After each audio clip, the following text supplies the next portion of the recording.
Hello বন্ধুরা, আশা করি তোমরা সবাই খুব খুব ভালো আছো। মিনসা একাডেমিতে তোমাদের সকলকে জানাই স্বাগত। আমি শিপ্রা, তোমাদের বেঙ্গলি টিচার। আচ্ছা, আজকাল আমরা বেশ উন্নত হয়ে গেছি, তাই না? মানে কিছু একটা ইচ্ছে করলো, ফোনে সার্চ করে দেখে নিলাম। ল্যাপটপ ইউজ করছি আমরা আমরা অত্যাধুনিক আরো অনেক গ্যাজেটস ইউজ করছি, অনেক গেমিং কিটস ইউজ করছি। মানে আমরা তো অনেক বেশি উন্নত হয়ে গেছি। তা বলে কি ডানা লাগিয়ে আকাশে উঠতে পারি? এখন সেটা করতে পারিনি, হয়ে যাবে, চিন্তা নেই। মানে ধরো এমন একদিন এলো যেদিন আমরা আর মোটর গাড়ি রাস্তায় চালাচ্ছি না, বরং আকাশে চালাচ্ছি। হতে পারে কার্পেট। নিশ্চয়ই আলাদিনের আশ্চর্য প্রদীপের কথা শুনেছ। ওই যে কার্পেটে করে ধরো তুমি উড়ে চলে যাচ্ছ তোমার স্কুলে, কেমন হবে ব্যাপারটা? বেশ মজার না? এইরকমই তো একটা মজার গল্প আজকে আমরা পড়তে চলেছি, যার নাম হচ্ছে গিয়ে পাগলা গণেশ। তো এই গল্পটা পড়বো, এটা কিন্তু বেসিক্যালি লেখকের লেখা একটা কল্পকাহিনী, একটা কাল্পনিক চিন্তা ভাবনা। বলা যায় না, হতেও পারে সত্যি হয়ে গেল কোনোদিন। চলো প্রথমেই বলে রাখি, এই যে গল্পটা আজকে আমরা পড়বো সেটা লিখেছেন কিন্তু শীর্ষেন্দু মুখোপাধ্যায়। তো অবশ্যই এই গল্পটা শুরু করার আগে শীর্ষেন্দু মুখোপাধ্যায় সম্পর্কে দু একটা কথা আমরা অবশ্যই জেনে নেব। শীর্ষেন্দু মুখোপাধ্যায় তিনি কিন্তু জন্মগ্রহণ করেছিলেন 1935 সালে ব্রহ্মপুত্র নদীর ধারে ময়মনসিংহে। এবং তার যেহেতু বাবার বদলির চাকরি ছিল, সেই সূত্রে তিনি ছোটবেলা থেকেই এদেশ ভ্রমণ করেই বেরিয়েছেন এবং পরবর্তীকালে কিন্তু তিনি শিক্ষকতার কাজের সাথেও নিজেকে যুক্ত করে নেন। তার লেখা প্রথম উপন্যাস, যার নাম হলো ঘুনপোকা, এবং তার লেখা প্রথম কিশোর উপন্যাস, যার নাম হলো মনোজদের অদ্ভুত বাড়ি। এবং তিনি কিন্তু অত্যন্ত মহান একজন লেখক ছিলেন, যার জন্য তিনি আনন্দ পুরস্কার পেয়েছিলেন এবং পরবর্তীকালে সাহিত্য একাডেমি পুরস্কারেও কিন্তু তাকে ভূষিত করা হয়েছিল।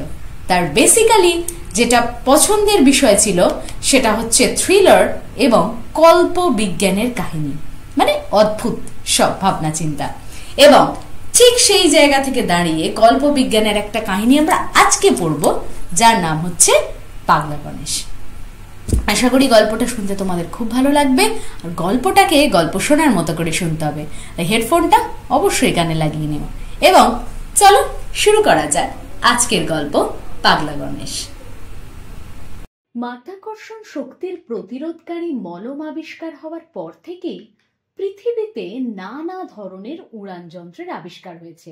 কেউ ডাইনির ঝাঁটার মতো, কেউ আবার নারদের ঢেঁকির মতো, আবার কেউ কার্পেটের মতন, কেউ আবার কার্তিকের বাহন ময়ূরের মতো উড়ান যন্ত্র আবিষ্কার করে তাতেই নিজেদের কাজকর্মে যায়। এমনকি কৃত্রিম পাখাওয়ালা মানুষও কিন্তু দেখা যায়।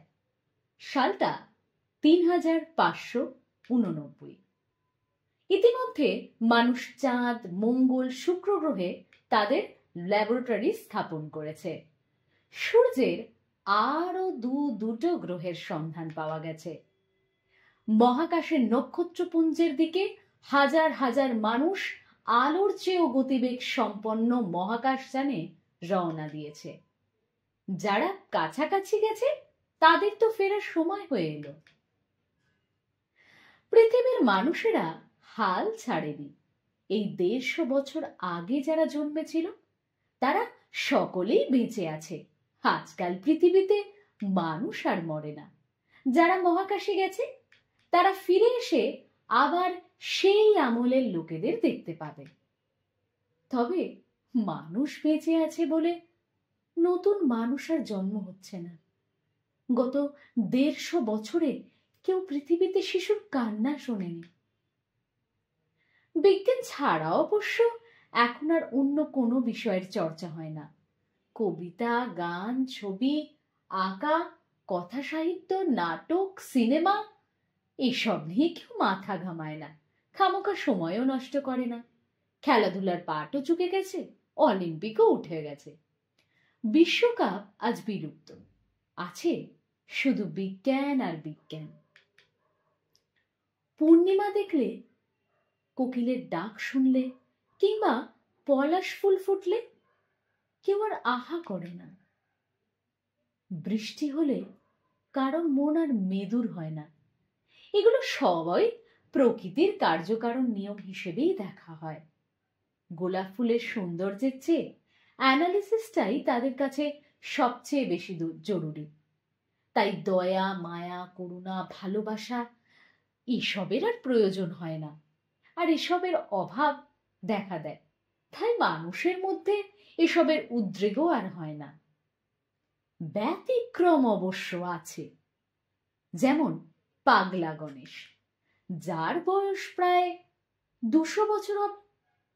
যখন তার 50 বছর বয়স, মানে আজ থেকে 150 বছর আগে, সে একটা মৃত্যুঞ্জয় টনিক আবিষ্কার করে এবং তার ফলে মৃত্যুই বন্ধ হয়ে গেছে। এইভাবে পৃথিবীতে প্রতিটা মানুষেরই মৃত্যু বন্ধ হয়ে গেছে। শিল্প বিরোধী আন্দোলন শুরু হয়েছে এবং গণেশ এই ব্যাপারটাকে মোটেই মেনে নিতে পারেনি। গণেশ অনেক চেষ্টা করেও যখন দেখল যে সে কালের গতি উল্টো দিকে ঘোরাতে পারবে না, তখন সে এই সভ্য সমাজ থেকে দূরে থাকার জন্য আশ্রয় নিল হিমালয়ের একটা গুহায়। তবে হিমালয় জায়গাটা এখন আর খুব নির্জন তা নয়। এভারেস্টের চূড়া কেটে অবজারভেটরি। তবে হিমালয় জায়গাটা যে খুব নির্জন তা কিন্তু নয়। এভারেস্টের চূড়া কেটে অবজারভেটরি তৈরি হয়েছে, বায়োমেট্রিক ল্যাবরেটরি রয়েছে। K2, কাঞ্চনজঙ্ঘা, গঙ্গোত্রী সর্বত্রই খালি গবেষণা। পৃথিবীতে জনসংখ্যা যে খুব বেশি তা কিন্তু নয়, কিন্তু লোকজন এমন ভাবে ছড়িয়ে রয়েছে যে নির্জনতা খুঁজে পাওয়া খুব কঠিন একটা কাজ। একদিন সকালে গণেশ বসে বসে কবিতা লিখছে। একটু আগে ভেলায় চড়ে দুজন লোক এলেন এবং তারা গণেশকে এসে বললেন, কবিতা লিখছি। কবিতা? তো আপনার কবিতা শুনছেই বা কে আর পড়ছেই বা কে? গণেশ জবাব দেয়, আকাশ শুনছে, বাতাস শুনছে, প্রকৃতি শুনছে। কবিতার পাতাগুলো ভাসিয়ে দিচ্ছি। যদি কেউ কুড়িয়ে পায় আর তার যদি পড়তে ইচ্ছা করে, সে তাহলে এখান থেকে কুড়িয়ে পড়বে। একদিন সন্ধ্যেবেলা গণেশ গলা ছেড়ে গান গাইছিল। তার গলার আওয়াজ ভালোই। হঠাৎ করে দুটো পাখাওয়ালা লোক নেমে এসে রীতিমতো ধমক দিয়ে বলল, এ মশাই, এমন বিটকেল শব্দ করছেন কেন? গণেশ বলে, এ তো গান। লোকটা বলে, গান? একে গান বলে নাকি? ধুত্তর মশাই, বিটকেল শব্দ। একদিন পাহাড়ের গায়ে যান্ত্রিক বাটালি দিয়ে পাথর কেটে ছবি আঁকছিল। হঠাৎ একটা ধামা নেমে এলো এবং সেখান থেকে নেমে এলেন একজন মহিলা। এসে আগ্রহের সাথে বললেন, এটা কিসের সার্কিট বলুন তো? গণেশ বলল, এটা তো খেয়াল খুশির ছবি, কোনো ডিজাইন নয়। ভদ্রলোক দাঁড়িয়ে থাকলেন। মেয়েটি চোখের পলক না ফেলেই কিছুক্ষণ তাকিয়ে থেকে বললেন, খেয়ে দিয়ে কাজ নেই নাকি? ছবি হচ্ছে।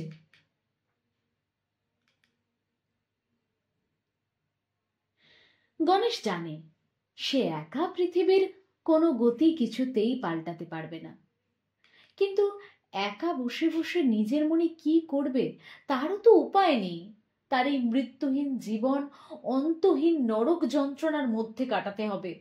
সুইসাইড করেও লাভ নেই, আজকাল তো মরা মানুষও বাঁচিয়ে তোলা সহজ। গণেশের 3টে ছেলে আর একটি মেয়ে। বড় ছেলের বয়স 174, মেজ ছেলে 171, ছোট ছেলে 168। আর মেয়ের বয়স 166। প্রত্যেকেই কিন্তু কৃতি বিজ্ঞানী। তবে কারোর সাথেই খুব একটা গণেশের দেখা হয় না। তাদের মুখ প্রায় গণেশ ভুলে গেছে বললেই চলে। তার স্ত্রী ক্যালিফোর্নিয়ার মহাকাশ গবেষণা কেন্দ্রে কাজ করেন। 150 বছর আগে তিনি অ্যান্ড্রোমিয়া নক্ষত্রপুঞ্জের উদ্দেশ্যে রওনা হয়ে যান। এখনো অবশ্য ফেরেননি। আজ সকাল থেকে গণেশকে কেমন যেন কবিতায় পেয়েছে। কে বলে সে কবিতা লিখছে আর ভাসিয়ে দিচ্ছে বাতাসে। কাগজগুলো বাতাসে কাটা ঘুড়ির মতো পাক খেয়ে খেয়ে ঘুরে বেড়াচ্ছে। পাহাড়ের গা দিয়ে গড়িয়ে গড়িয়ে চলে যাচ্ছে অনেক দূরে। এইভাবে প্রতিদিন সে কবিতা লেখে আর ভাসিয়ে দেয়। একদিন একটা পিঁপে যাচ্ছিল, সেখান থেকে নেমে এলো এক ভদ্রলোক, এক পুলিশম্যান।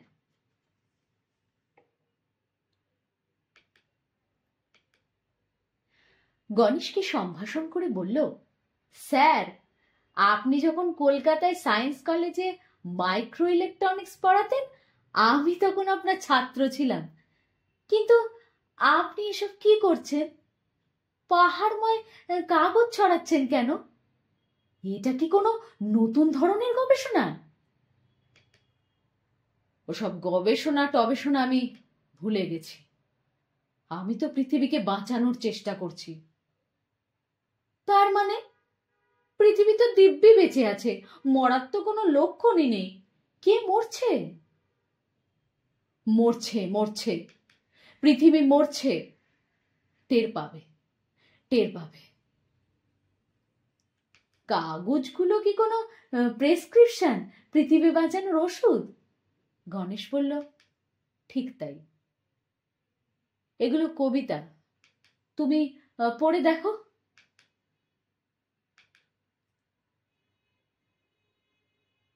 লোকটা খুবই নিরীহ ভালো মানুষ। তাই দেখে গণেশ খানিকটা হুকুমের সুরেই বলল, মনে মনে পড়লে হবে, জোরে জোরে পড়ো। লোকটা কাগজের দিকে চেয়ে থেমে থেমে পড়তে লাগলো। গ্রহটি সবুজ ছিল, গাঢ় নীল আকাশ, ফিরোজা আকাশ। গ্রহটি সবুজ ছিল, গাঢ় নীল জল, ফিরোজা আকাশ। কোকিলের ডাক ছিল, প্রজাপতি ফুলের সুবাস। আধো আধো বলছিল, টোলে টোলে হাঁটা ছিল। বুঝলে কিছু? লোকটা মাথা নাড়িয়ে বলল, কিছুই বুঝিনি তো স্যার। কিচ্ছু বোঝনি? লোকটা মাথা নাড়িয়ে বলল, শুধু মনে পড়ছে এক সময় আমি টোলে টোলে হাঁটতে শিখেছিলাম। গণেশ হতাশ হলো। কবিতা লেখা ভালো হয়নি ঠিকই, কিন্তু বুঝবার মতো নয় এমনটা তো নয়।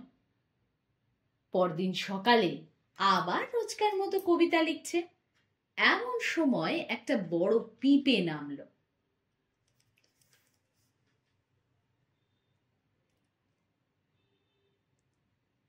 স্যার, আমার স্ত্রী আর আমার মাকে সঙ্গে নিয়ে এলাম। আমার মা কবিতার ব্যাপারটা খানিকটা জানে। আসলে এরা দুজনেই কবিতা শুনতে চায়, তাই ওদের সঙ্গে করে নিয়ে এলাম। গণেশ তো অবাক, তার সঙ্গে খুশিও হলো।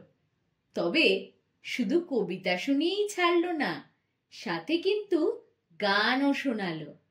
আবার যে ছবিটা সে এঁকেছিল সেই ছবিটাও তাদের দেখালো। তিনজনেই মন্ত্রমুগ্ধের মতো দেখল।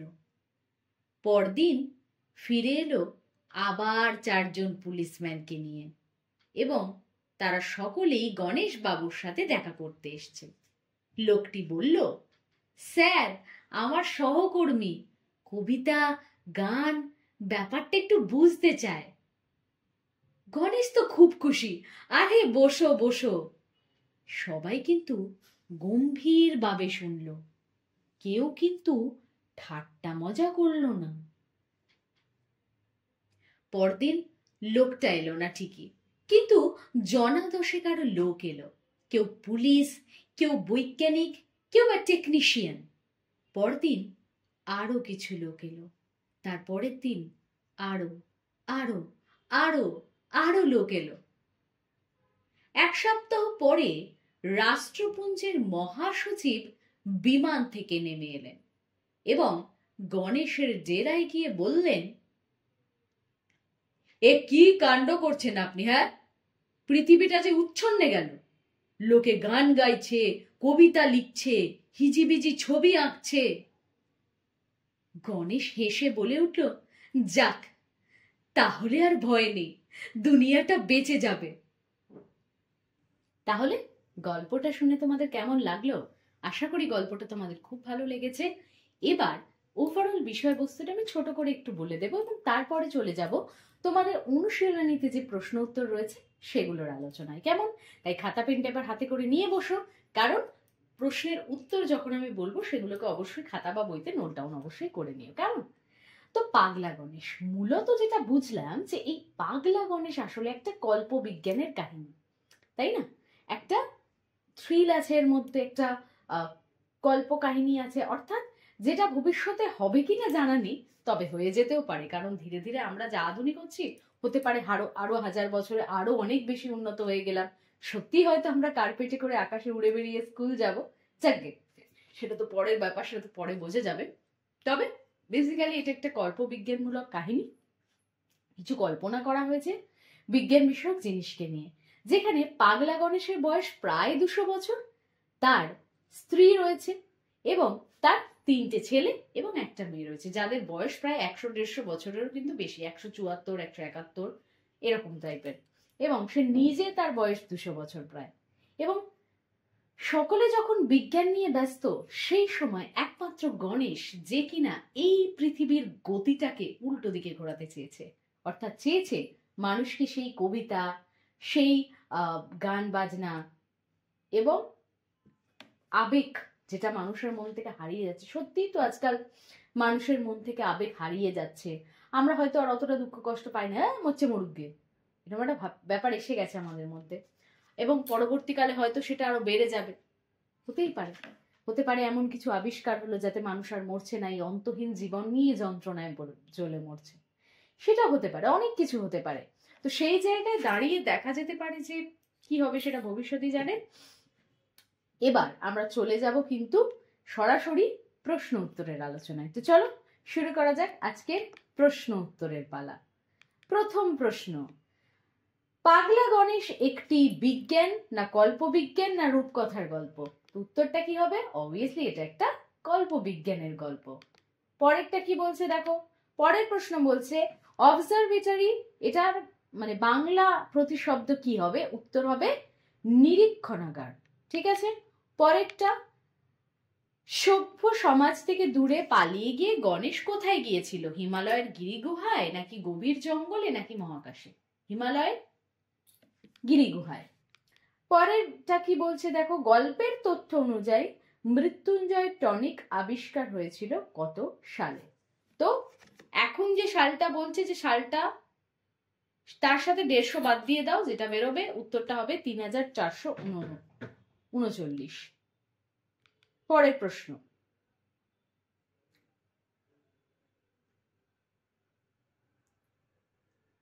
পৃথিবীর কোন কোন নতুন যন্ত্র আবিষ্কারের কথা এখানে বলা হয়েছে? কি কি বলা হয়েছে বলো তো, একটু মনে করার চেষ্টা করো। কি কি নতুন ধরনের যন্ত্র? উড়ান যন্ত্র আবিষ্কার হয়েছে, মৃত্যুঞ্জয়ী টনিক আবিষ্কার হয়েছে, মধ্যাকর্ষণ শক্তি প্রতিরোধকারী মলম সৃষ্টি হয়েছে, তাই তো? এমনকি সূর্যের 2টো নতুন গ্রহ কিন্তু আবিষ্কার হয়েছে, তাই তো? পরেরটা কি বলছে, এসব অনাবশ্যক ভাবাবেগ কোনো কাজেই লাগে না। অনাবশ্যক ভাবাবেগ বলতে কি বোঝানো হয়েছে? তাতে সত্যিই তোমার অনাবশ্যক মনে হয় কি? অনাবশ্যক ভাবাবেগ বলতে কবিতা, গান, নাটক, আঁকা এসবকে বোঝানো হয়েছে। আর অবশ্যই আমাদের এটা মনে হয় না যে এটা অনাবশ্যক, এটা অবশ্যই দরকার আছে, কারণ মানুষের মধ্যে যে ভাব, যে ভালোবাসা, যে আবেগ, সেটাও তো প্রকাশ হবে কোথাও না কোথাও দিয়ে। তারপরে প্রশ্ন কি বলছে, চর্চার অভাবে মানুষের মনে আর ওসবের উদ্রেক হয় না। মানুষের মন থেকে কোন কোন অনুভূতি হারিয়ে গেছে, কোন কোন ফিলিংস এর কথা বলা হয়েছে? দয়া, মায়া, করুণা, ভালোবাসা, তাই তো? পরের অংশে কি বলছে, ব্যতিক্রম অবশ্য একজন আছে। ব্যতিক্রমী মানুষটাকে কি বলেছিলাম? ব্যতিক্রমী মানুষ পাগলা গণেশ, যার বয়স 200 বছর। আর তিনি কিভাবে ব্যতিক্রমী হয়ে উঠেছিলেন? কালের চাকাকে তিনি উল্টো দিকে ঘোরাতে চেয়েছিলেন, এবং যখন তিনি দেখলেন যে কালের চাকাকে উল্টো দিকে ঘোরানো যাবে না, তাই তখন তিনি কি করলেন?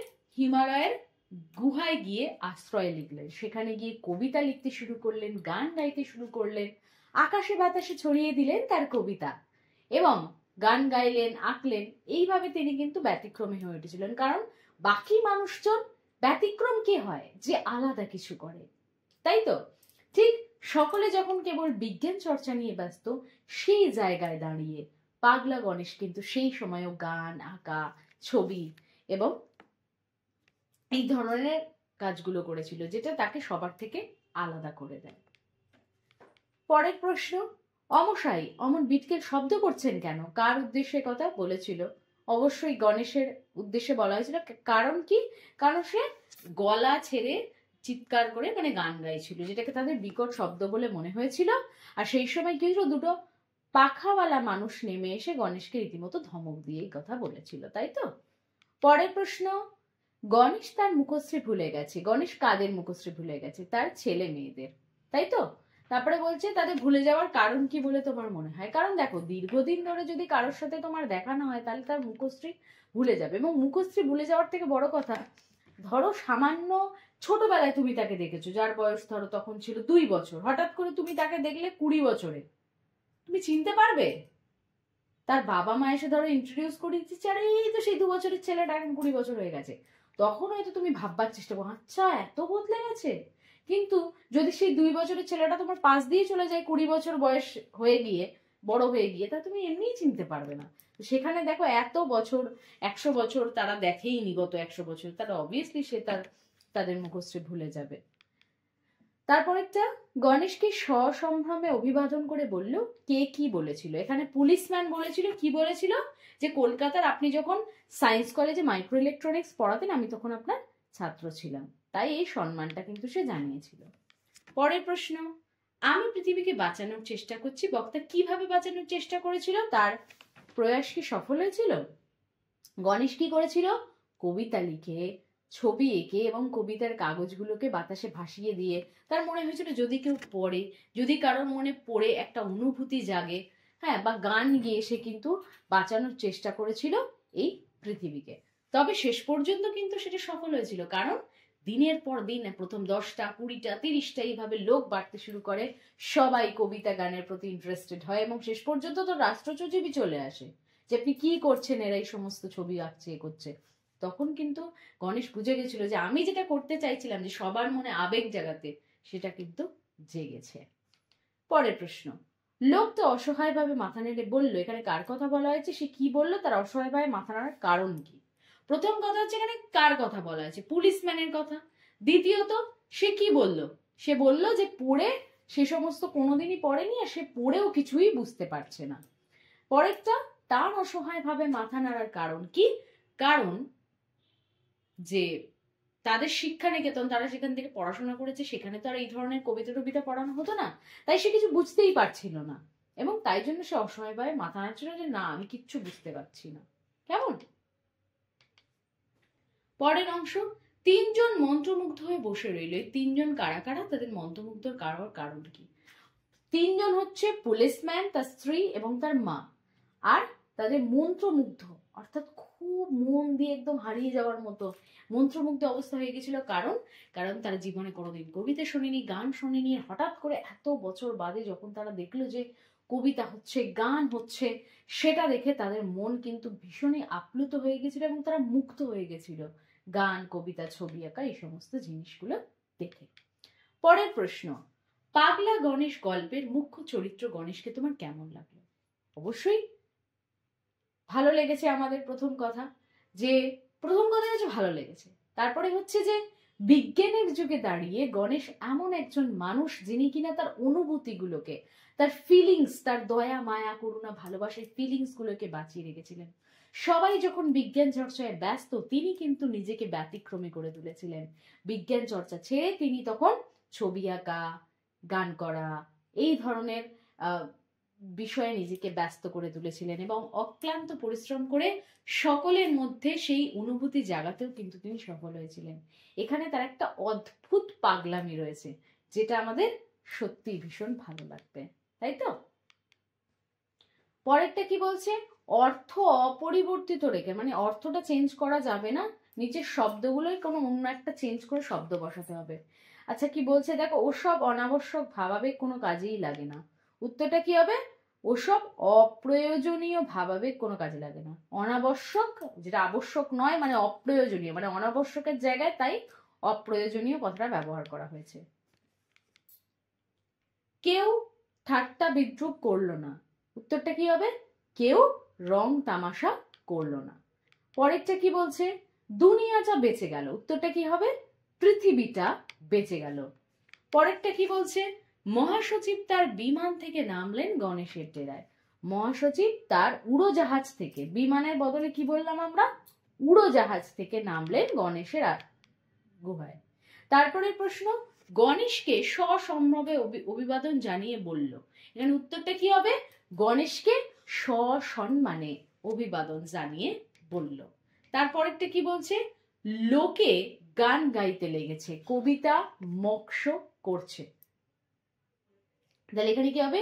লোকে গান গাইতে লেগেছে, কবিতা মক্ষ মানে অভ্যাস করছে।